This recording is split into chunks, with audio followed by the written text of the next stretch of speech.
Perkenalkan, nama saya Juris Beno dengan NIM 270027. Pada hari ini saya akan membuat video UTS dengan matkul Advanced Blockchain Programming. Penjelasan yang pertama dimulai dari flowchart, yaitu alur dimulai dari start, di mana pengguna diminta untuk melakukan login atau koneksikan dompetnya. Lalu sistem kemudian akan melakukan pengecekan apakah pengguna sudah terkoneksi atau belum. Jika belum, pengguna akan terus diminta untuk terkoneksi. Lalu kita fokus pada bagian diamond kedua, di mana pengecekan peran.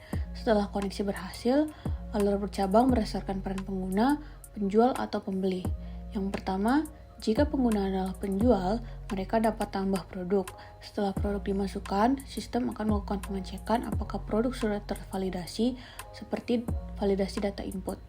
Lalu, jika valid, produk akan disimpan ke blockchain dan alur selesai.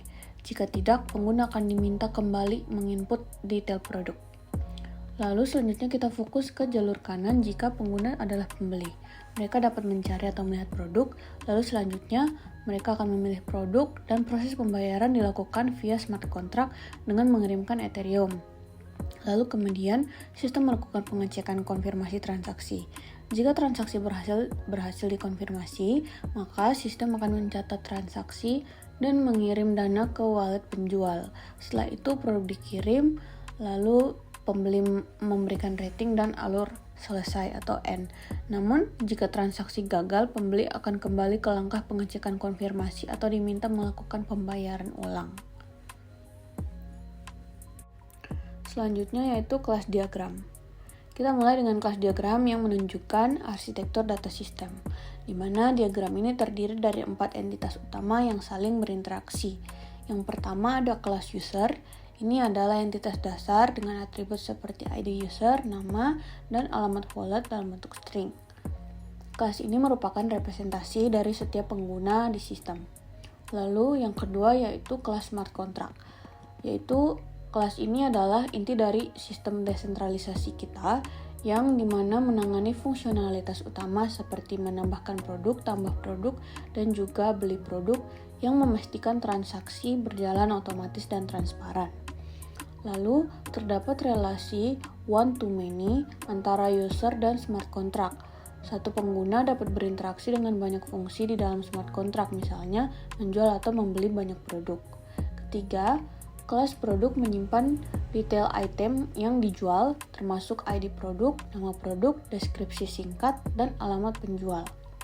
Yang terakhir, kelas detail transaksi menyimpan rekaman transaksi yang telah terjadi, mencakup detail penting seperti ID transaksi, ID pembeli, jumlah, dan alamat dompet yang terlibat.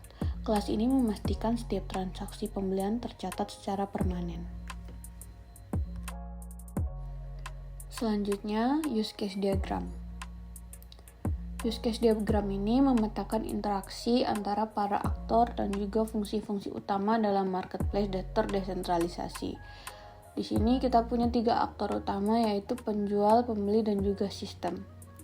Aktor penjual bertanggung jawab untuk menambahkan produk ke pasar dan menarik dana hasil penjual. Lalu, aktor pembeli memiliki fungsi untuk melihat produk, mencari produk, dan yang paling utama yaitu melakukan pembelian produk yang diminati. Aktor sistem memainkan peran di latar belakang, yaitu memfasilitasi fungsionalitas kunci seperti autentikasi pengguna saat masuk dan memastikan semua proses kelola dompet atau akun berjalan dengan aman, terutama saat penarikan dana dan pembelian terjadi. Garis putus-putus menunjukkan ketergantungan antar fungsi di mana pembelian mungkin melibatkan proses autentikasi oleh sistem. Selanjutnya saya akan menjelaskan tentang mockup yang telah saya buat untuk D-Market atau Decentralized Marketplace. Halaman utama yaitu terdapat header navigasi di mana terdapat logo D-Market dan navigasi utama, home, add product, dan juga profile. Di sisi kanan ditampilkan balance dari saldo pengguna yang terhubung dan juga alamat walletnya.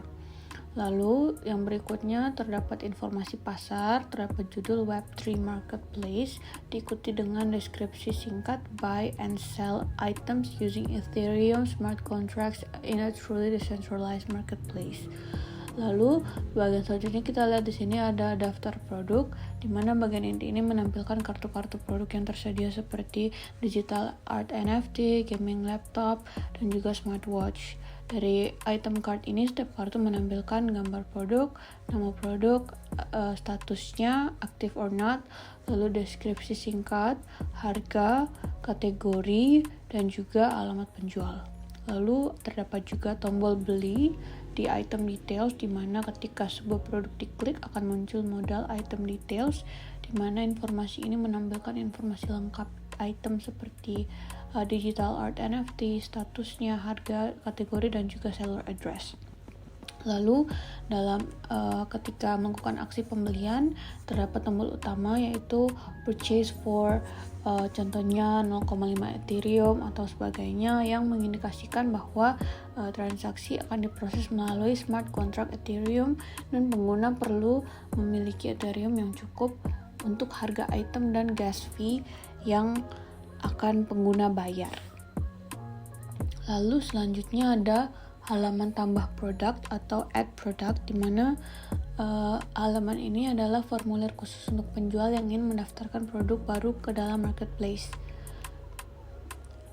Dalam judul halaman ini ditampilkan sebagai list new product dengan deskripsi add your product to be decentralized to the decentralized marketplace. Lalu ada formulir dari product details, di mana penjual diminta mengisi detail produk yang akan disimpan di blockchain Ethereum.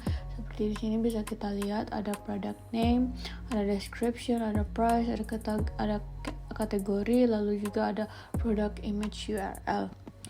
Lalu ada juga peringatan transaksi, di mana terdapat catatan penting. Once submitted, this product will be listed on Ethereum blockchain. A gas fee will be required to complete the transaction. Lalu ada tombol aksi, di mana tombol utama list product on blockchain yang memicu smart contract untuk mendaftarkan produk. Lalu yang terakhir ini adalah halaman pengguna profile, di mana halaman ini berfungsi sebagai dashboard keuangan dan riwayat transaksi pribadi pengguna, di mana dalam judul halaman ini ada my profile dan deskripsi manage your wallet and view transaction history.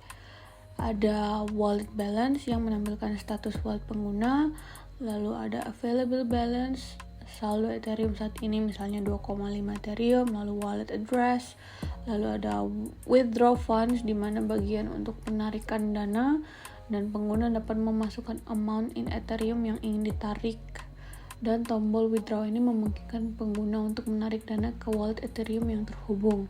Lalu transaction history, di mana menampilkan riwayat transaksi blockchain terbaru, dan saat ini di dalam mockup-nya no transaction yet dengan pesan your transaction history will appear here.